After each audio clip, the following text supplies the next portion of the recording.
Magandang araw sa inyo. Ako po si Dr.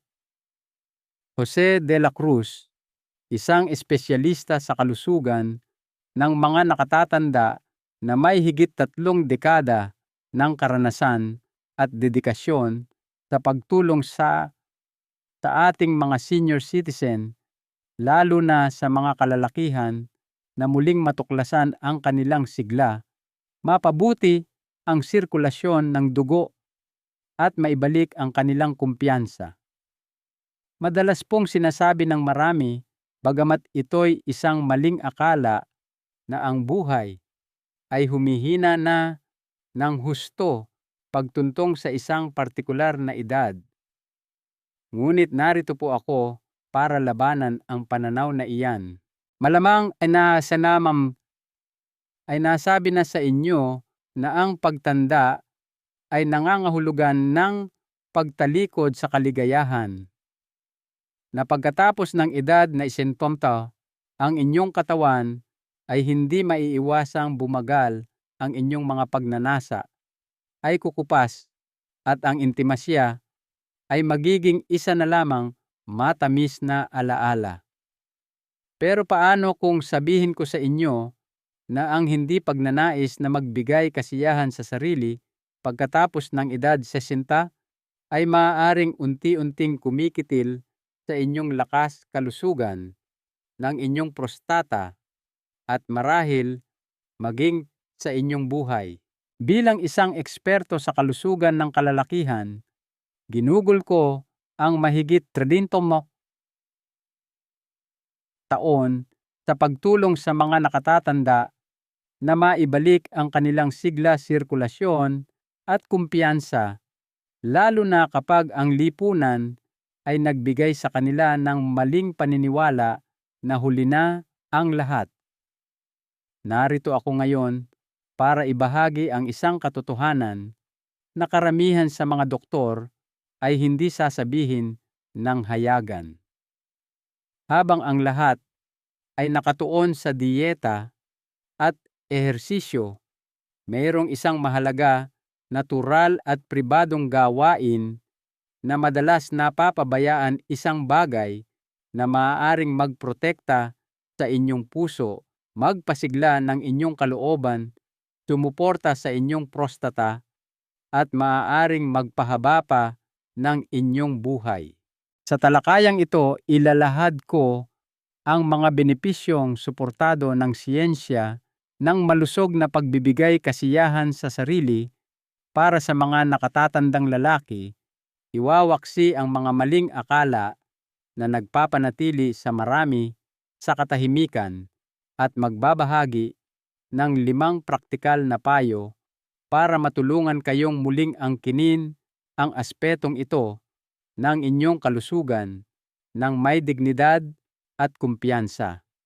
At sa huli, ibabahagi ko ang numero 1 payo na ibinibigay ko sa lahat ng aking mga pasyenteng senior tungkol sa intimasya at pagtanda, isang bagay na madalas ay nagpapabago ng kanilang pananaw sa kanilang katawan magpakailanman. Kaya samahan ninyo ako. Ito na marahil ang susi sa magandang pamumuhay hanggang sa edad na 82 at higit pa. Bago tayo magpatuloy, kung sa tingin ninyo ay mahalaga ang impormasyong ito, mangyaring pindutin ang subscribe button at i-on ang notifications para hindi kayo makaligtaan ng anumang tapat at siyentipikong payong pangkalusugan na idinisenyo para sa mga kalalakihang tulad ninyo. At kung ang paksang ito ay tumatatak sa inyo, i-type ang 1 sa comments. Kung hindi naman, i-type ang I0. Ang inyong puna ay mahalaga para mas mapaglingkuran ko kayo ng mas maayos. Simulan natin sa una, at marahil pinakakagulat-gulat na benepisyo, isa na lubos na nakaaapekto sa bawat lalaki na higit 10 anyos ang inyong puso. Paano kung itong pribadong gawain ay tahimik na sumusuporta sa mismong organo na nagpapanatili sa inyong buhay? Pagprotekta sa inyong puso. Mahigit 30 taon na akong doktor at kung may isang bagay akong natutunan, iyon ang puso ay hindi lamang tumutugon sa ating kinakain o kung gaano tayo kumikilos. Tumutugon ito sa kung paano tayo namumuhay, kung paano tayo humihinga, at maging sa kung paano tayo nakararanas ng kasiyahan. Maaaring kagulat-gulat iyan, ngunit nakita ko na ito mismo paulit-ulit, lalo na sa mga lalaking lampas 30 anyos.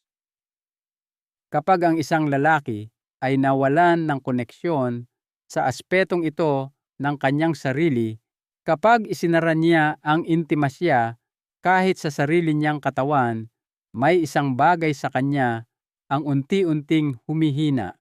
Alam ninyo, ang pagbibigay kasiyahan sa sarili ay hindi lamang tungkol sa pagpapalabas ng tensyon. Ito ay tungkol sa sirkulasyon, relaksasyon, at koneksyon. Kapag kayo ay sumasapit sa sukdulan, climax, ang tibok ng inyong puso ay tumataas sa kontrolado at malusog na paraan, mas malayang dumadaloy ang dugo at naglalabas ang inyong katawan ng mabisang halo ng endorphins at oxytocin. Ito ay mga kemikal na nagpapakalma sa nervous system at nagpapababa ng cortisol, iyang nakapipinsalang stress hormone na iniuugnay sa sakit sa puso at alta presyon. Hindi lang ito siyensya, ito'y isang uri ng terapiya na ibinibigay ng inyong katawan sa sarili nito kung hahayaan ninyo. May isang pag-aaral noong 2016 na talagang tumatak sa akin. Sinundan nito ang mahigit 900 na kalalakihan at natuklasan na ang mga regular na nagsasagawa ng sexual na aktibidad kasama na ang pagbibigay kasiyahan sa sarili ay may mas mababang antas ng sakit sa puso.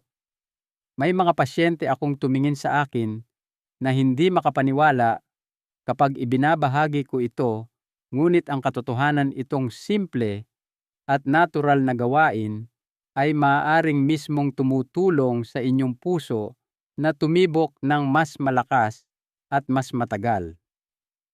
Para bang binibigyan ninyo ang inyong puso ng banayad na ehersisyo, isa na hindi ninyo kailangan ng treadmill.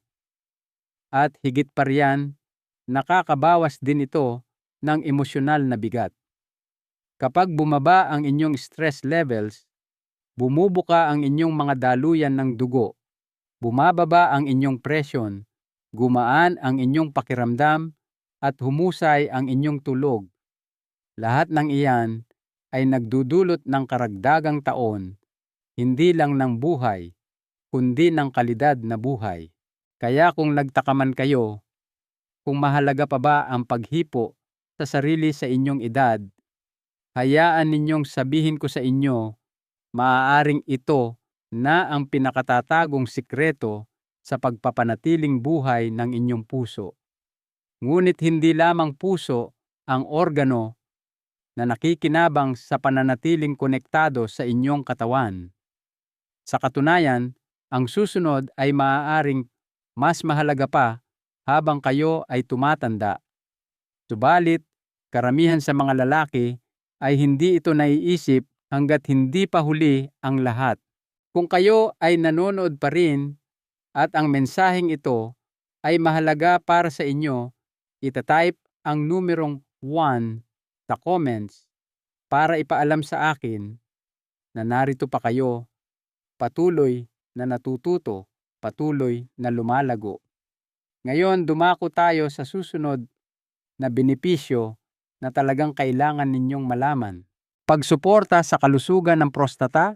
Hayaan ninyong sabihin ko ang isang bagay na sana ay mas nauunawaan ng mas maraming lalaking lampas anyos, ang inyong prostata ay hindi lamang isang maliit na glandula na tahimik na nakatago. Ito ay tagapangalaga ng inyong sigla, inyong kontrol, inyong kaginhawaan, at maging ng inyong kaligtasan.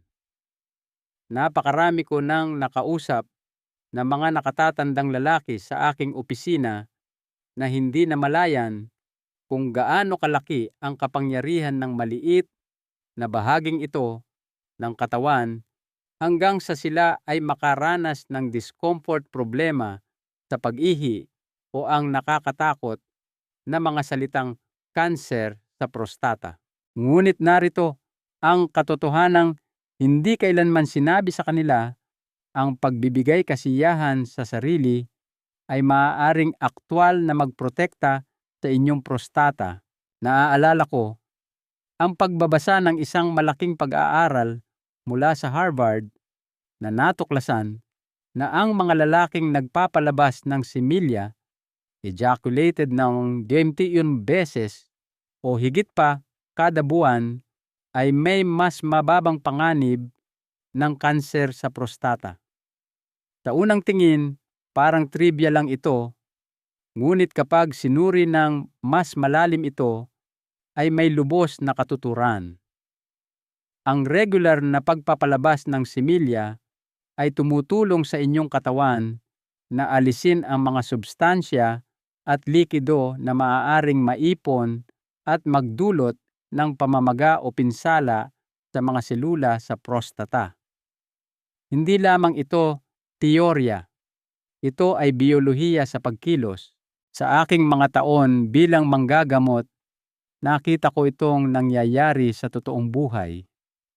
Ang mga lalaking nananatiling sexual na aktibo kahit sa pamamagitan ng sariling kasiyahan ay madalas na nakararanas ng mas kaunting sintomas sa pag-ihi, mas kaunting pagsisikip sa balakang, pelvic congestion, at mas matibay na pakiramdam ng kontrol sa katawan. Para bang ginagantimpalaan ng katawan ang pagkilos, koneksyon, at pagpapalabas. At bakit naman hindi? Ang prostata ay ginawa para gumana, at kapag hinahayaan natin itong gawin, iyon ng regular binibigyan natin ito ng pinakamagandang pagkakataon na manatiling malusog sa pangmatagalan.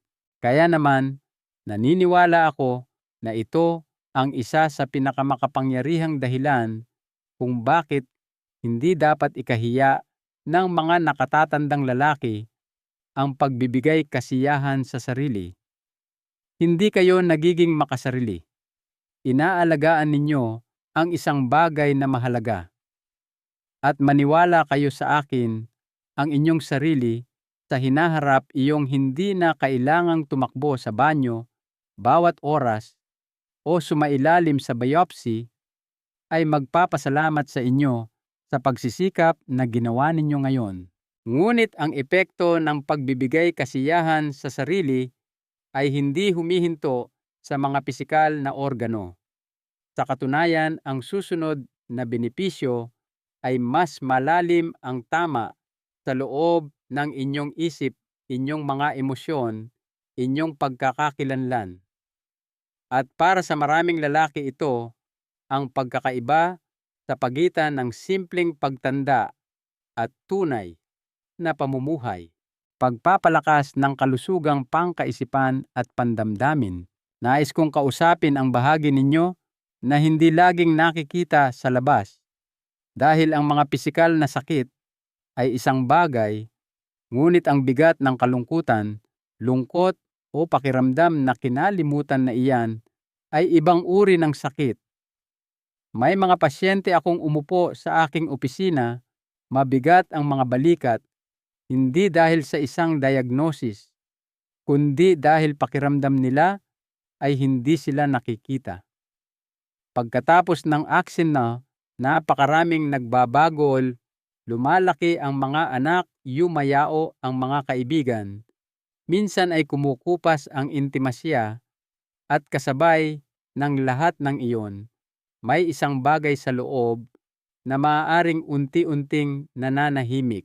Kaya naman nais kong sabihin sa inyo, ang pagbibigay kasiyahan sa sarili ay hindi lamang pisikal. Ito ay emosyonal na gamot.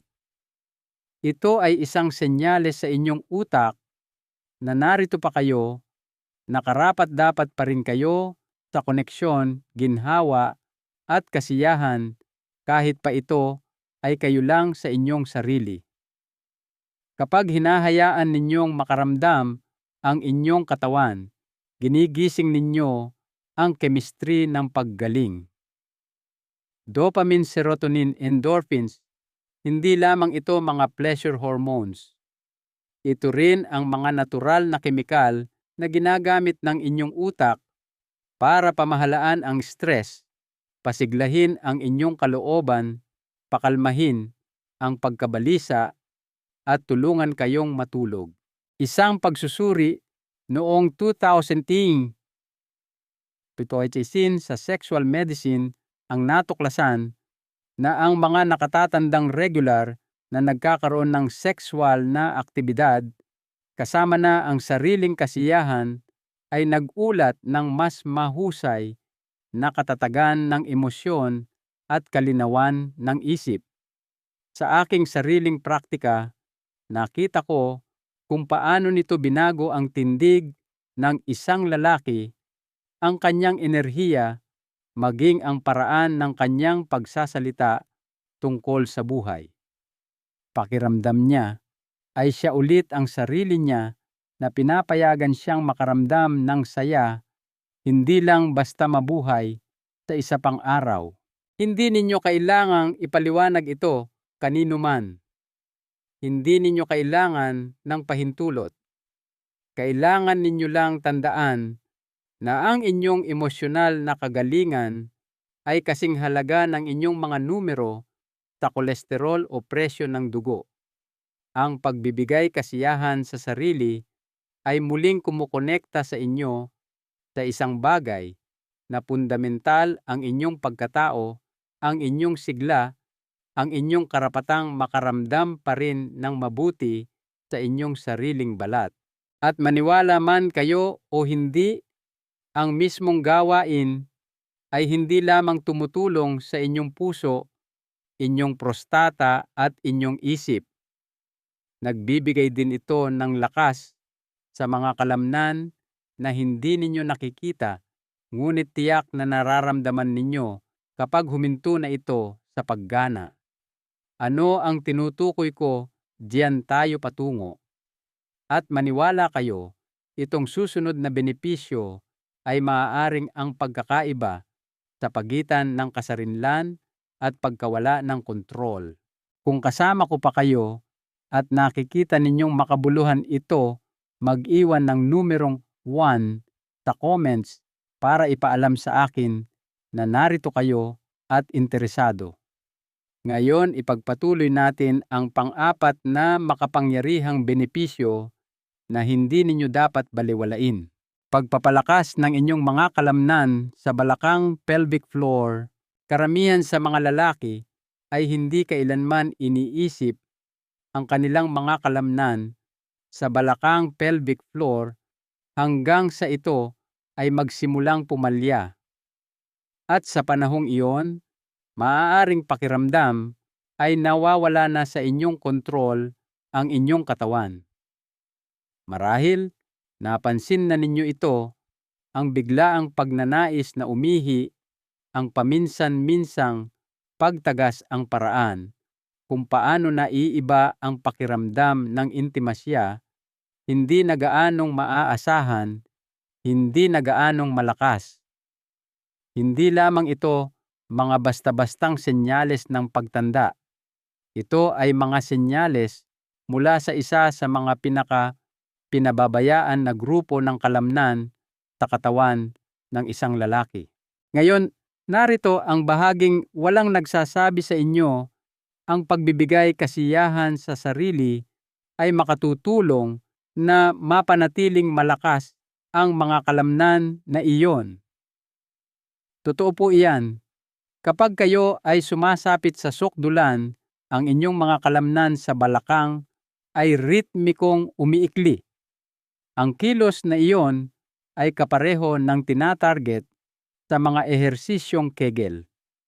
Ito ang mga kalamnan na sumusuporta sa inyong pantog, inyong bituka, at inyong paninigas. At kapag hindi ninyo ito ginagamit, humihina ito. Ngunit kapag ginagamit ninyo ito, kahit pribado, kahit para lang sa sarili, pinapanatili ninyo itong buhay. Nananatili kayong may kontrol sa inyong sariling katawan. May mga pasyente akong nagsabi sa akin na nahihiya silang pag-usapan ito. Ang ilan ay hindi man lang alam kung ano ang pelvic floor hanggang sa magsimula silang magkaproblema. Ngunit, nang maunawaan na nila ito, nang matanto nilang mayroon silang magagawa para sa kanilang sariling lakas, nagbago ang lahat. Nagsimula silang mag-practice ng Kegels. Nagsimula silang muling magbigay kasiyahan sa sarili ng walang hiya. At dahan-dahan na ibalik nila ang isang bagay na akala nila ay nawala, na magpakailanman ang kumpiyansa. Kita ninyo ang pisikal na gawain ay hindi lamang tungkol sa kasiyahan. Ito ay paalala na gumagana pa ang inyong katawan, na pag-aari pa rin ninyo ito, na hindi kayo walang magawa laban sa pagtanda. Nakikibahagi kayo sa inyong sariling kalusugan, sa inyong sariling dignidad. Kaya tumutulong man ito sa inyo na manatiling tuyo sa gabi, makaramdam ng mas matigas sa silid tulugan, o simpleng maglakad ng may higit na pagmamalaki, dahil alam ninyo, hindi kayo nawawalan ng kontrol. Itong isang benepisyo ay maaaring ang susi na tutulong sa inyong panghawakan ang higit pa sa kalamnan lamang. Tinutulungan kayo nitong panghawakan ang inyong sarili. Ngunit kahit sa lahat ng siyensya at personal na karanasang ito, alam ko kung ano pa rin ang maaaring iniisip ninyo. Hindi ba ito mali? Hindi ba ito makasarili? Hindi ba dapat itigil na ng mga matatandang lalaki ang ganitong bagay? Ang mga kaisipang iyan ay hindi nagmumula sa inyong katawan.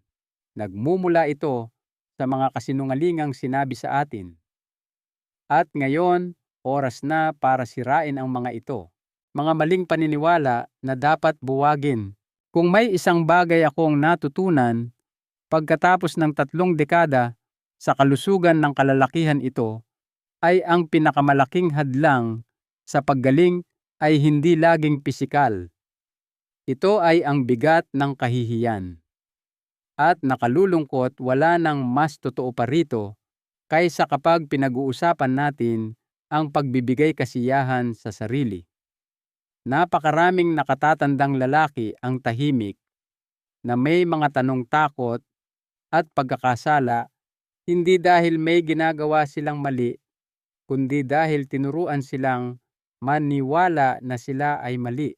Hayaan ninyong linawin ko, walang nakakahiya sa pananatiling konektado sa inyong katawan.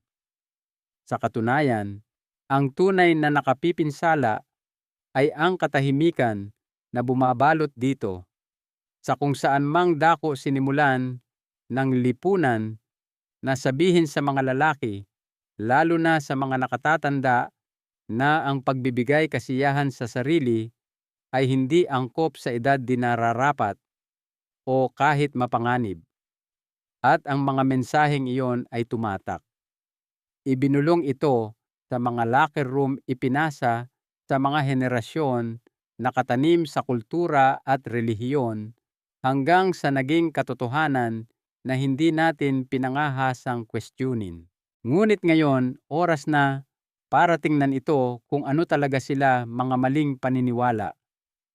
Makaluma, hindi siyentipiko, at madalas ay malupit. Hindi ang pagbibigay kasiyahan sa sarili ay hindi nagpapahina o nagpapakasakit sa inyo.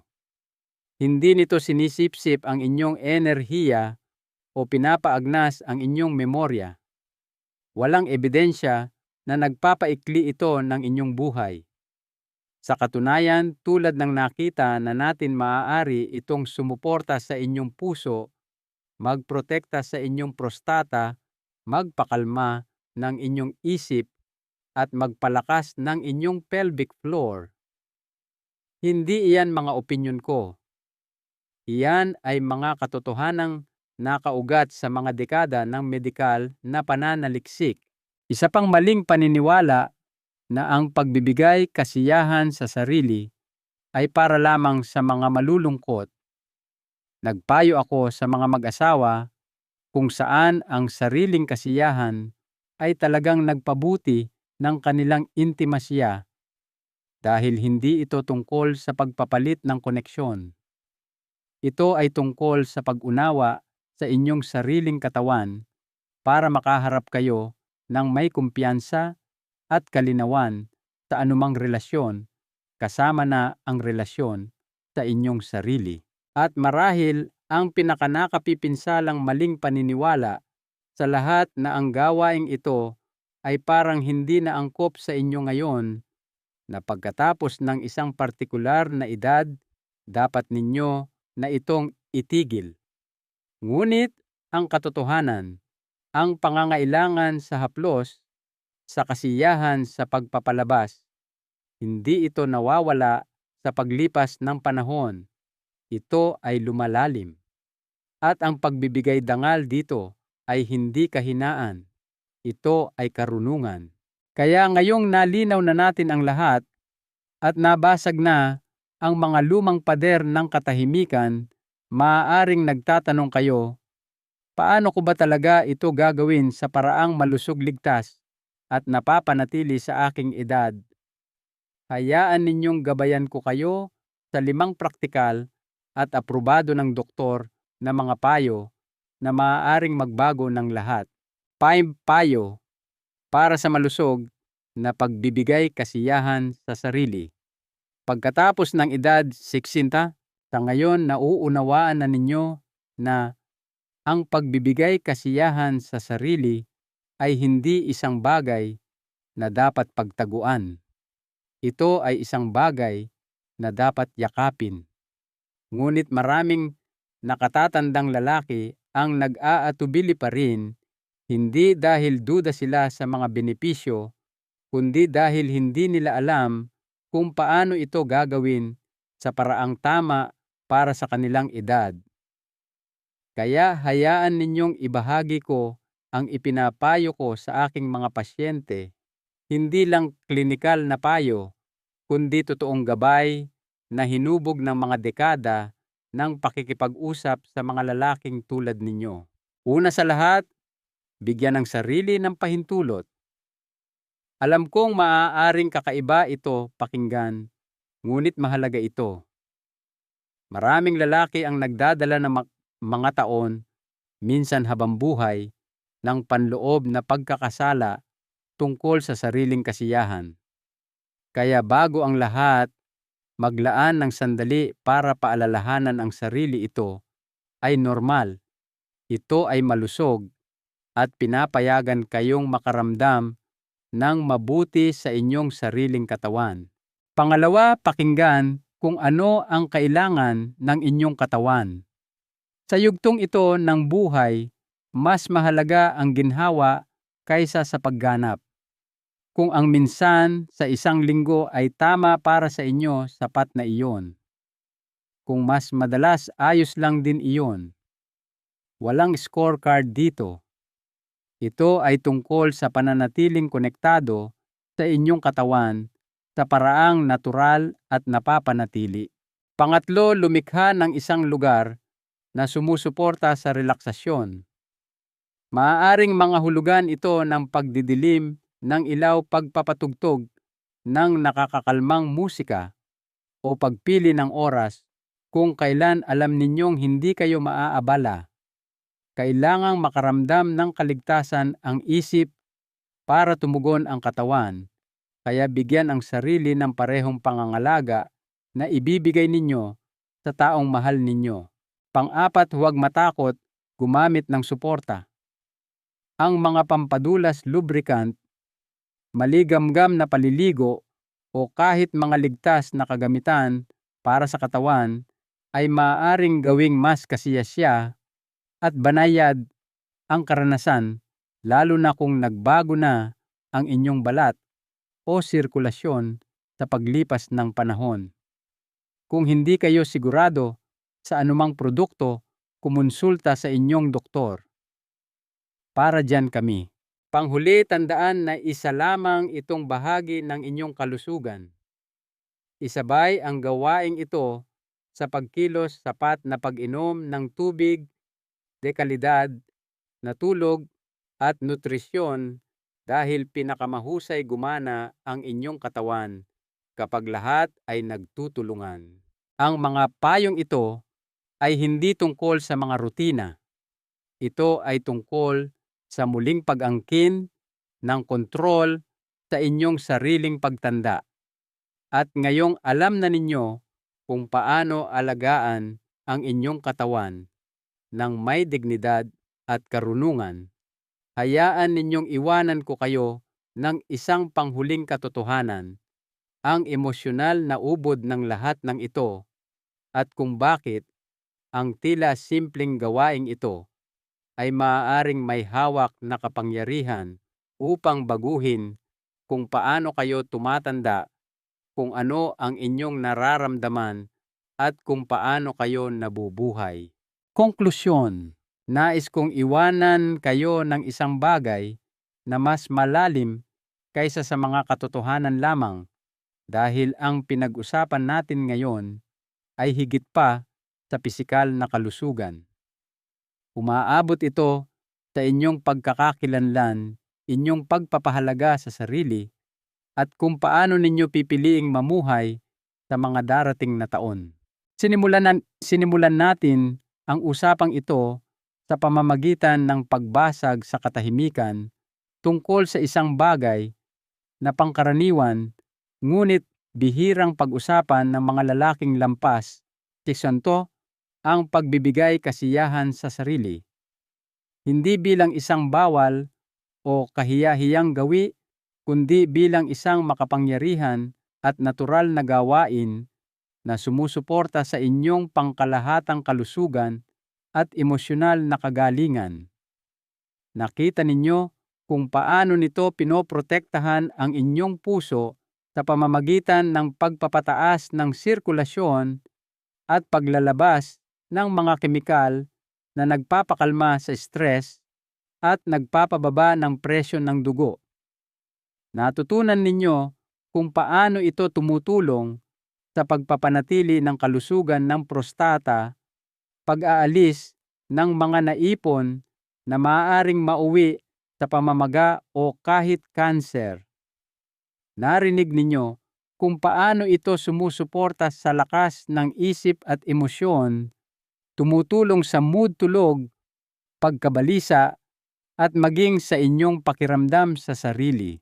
At nauunawaan na ninyo ngayon ang papel nito sa pagpapanatiling malakas ng inyong pelvic floor, tumutulong sa inyong mapanatili ang kontrol, intimasya at dignidad. Lahat ng ito ay hindi lamang interesanteng siyensya. Ito ay isang panawagan na parangalan ang inyong katawan, ang inyong mga pangangailangan at ang inyong karapatang makaramdam pa rin na buhay. Dahil ang pagtanda ay hindi tungkol sa pagkupas. Ito ay tungkol sa pag-unlad, pagpapalalim, at patuloy na pangangalaga sa sarili sa mga paraang mahalaga kahit na bihirang pag-usapan ito ng mundo. At hinarap natin ang mga maling paniniwala, ang mga nakapipinsala, ang mga nagsabi sa inyong ito ay mali, mahina o makasarili. Alam na ninyo ngayon ang mas tama.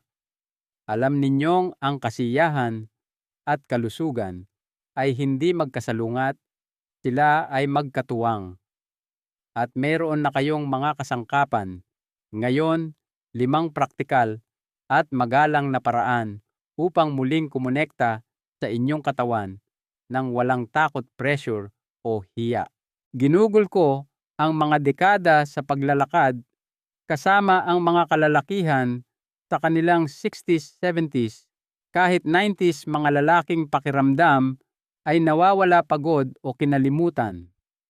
At nasaksihan ko silang bumalik sa buhay, hindi sa pamamagitan ng mga tableta o operasyon, kundi sa pamamagitan ng maliliit na gawa ng pangangalaga, mga gawaing nagpapaalala sa kanila na mahalaga pa rin sila, na tumutugon pa rin ang kanilang katawan, na mahalaga pa rin ang kanilang kasiyahan, na sila ay buhay na buhay pa rin. Isa kayo sa mga lalaking iyon, at ang sandaling ito, ang usapang ito ay maaaring ang inyong pagbabago. Hindi kayo sira. Hindi pa tapos ang inyong pinakamagandang yugto. Nasa bagong kabanata lamang kayo at isa itong kayo ang nagsusulat. Kaya anuman ang gawin ninyo, pagkatapos nito sana ay daladala ninyo ang isang bagay, karapat-dapat pa rin kayong hawakan. Karapat-dapat pa rin kayong alagaan. Karapat-dapat pa rin kayong makaramdam ng mabuti, hindi lamang para sa inyong kalusugan, kundi para sa inyong buhay. Ang pagtanda ng may sigla ay hindi lamang posible, ito ay abot kamay ninyo. Kung ang mensaheng ito ay tumagos sa inyo, kahit kaunti lang, inaanyayahan ko kayong ibahagi ito sa ibang lalaki na nangangailangan ding marinig ito. Dahil matagal na tayong pinigilan ng katahimikan. Ngayon na ang panahon para sa katotohanan, para sa paggaling at para sa pagmamalaki sa mga kalalakihang patuloy pa rin nating hinuhubog. Kung ito ay nangusap sa inyong puso, pindutin ang subscribe button, ibahagi ito sa isang kaibigan o kapamilya, at itype ang buhay pa ako sa comments sa ibaba, dahil hindi pa tapos ang inyong kwento at ang inyong kalusugan ay lubos pa ring mahalaga.